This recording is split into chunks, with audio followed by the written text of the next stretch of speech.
सिगाङाव एनडिबिनि बारग' आफादगिरि लोगोसे आथिखालनि डिपुटि चिफ गबिन्द बसुमतारी आरो उदालगुरिनि एमएलए बिथांनि मोनसे स्टेटमेन्टखौ लानानै गोबां रिएक्शन होनाय आं नुनो मोनदों।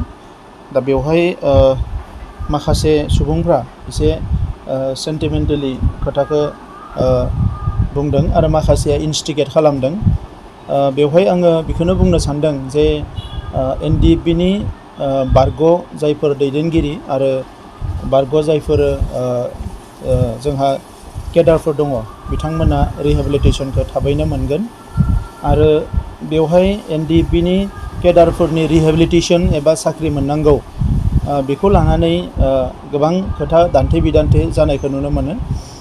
दा नैबे समाव कभिड-19नि मोनसे थासारि थांबाय, इलेक्सन थांबाय बायदिसिना आरो लिस्टफ्रा प्रपारलि जायैनि थाखाय नांगौ समाव एसे डिले जादों। नाथाय आसाम गभर्नमेन्टआ अलरेडि 150 crore सेंसन खालामनानै होदों। नैबे नभेम्बरनि जानो हागौ सेकेन्ड नङाबा थार्ड उइकनिफ्रायनो बे फैसाफ्रा बिथांमोननि एकाउन्टआव हाबगोन आरो बेजों लोगोसे जिफोर रिक्रुइटमेन्टनि बाथ्रा गुबुन गुबुन डिफेन्स फर्सआव रिक्रुइटमेन्ट आरो बेजों लोगोसे जोङो नाजादों कि स्टेट गभर्नमेन्टनि माखासे जि जबफोर दङ बेवहायबो एज रिलेक्सेसननि गेजेरजों हायोब्ला एपइन्टमेन्ट होनाय बे हाबाफारिफोरखौ सिङाव जोङो मावगासिनो दङ आरो केस उइथड्रआ 274 जाबाय।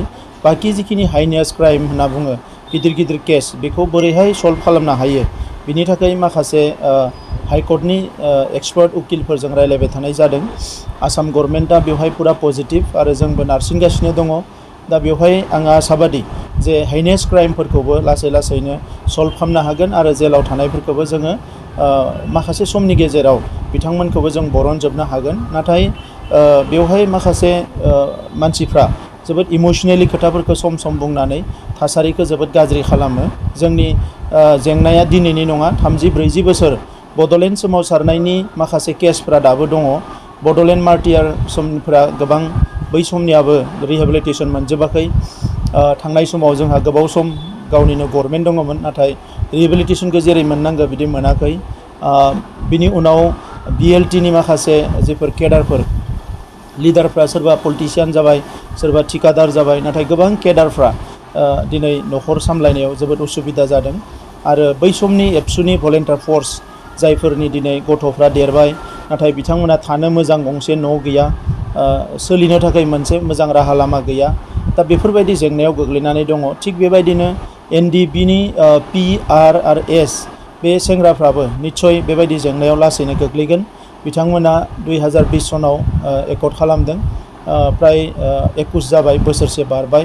दा बे जेंनाफोरखौ वान्स फर अल सलुसन खालामनो थाखाय जोङो माखासे राहा लामा लादों।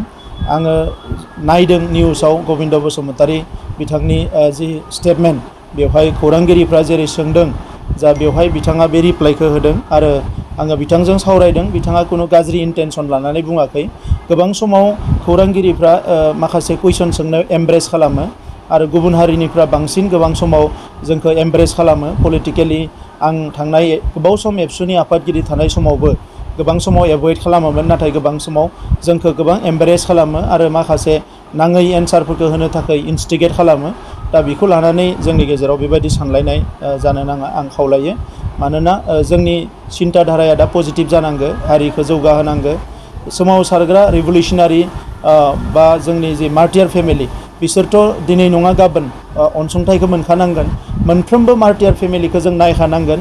एबसुनि मार्टियार फेमिलि, बिएलटिनि मार्टियार फेमिलि, एनडिबिनि मार्टियार फेमिलि गासैखौबो जों नायखानांगोन आरो जों नायगोन बेखौ जोंनि गभर्नमेन्टनि टाइमाव जों जेसेबां हायो बिथांमोननि न'खरफोरखौ जोङो मदद होनो नाजागोन आरो बेजों लोगोसे केसआ उइथड्र जाजोबनांगोन आरो जि मोननै एकर्ड जालांबाय बिटिसि एकर्ड आरो बिटिआर एकर्ड मोननैबो एकर्डनि दफाफ्रा 100% इमप्लिमेन्ट जानानै जोंनि हारिखौ जाहाथे जों गोजौआव लांनो हायो बिनि थाखाय जोङो नाजागोन।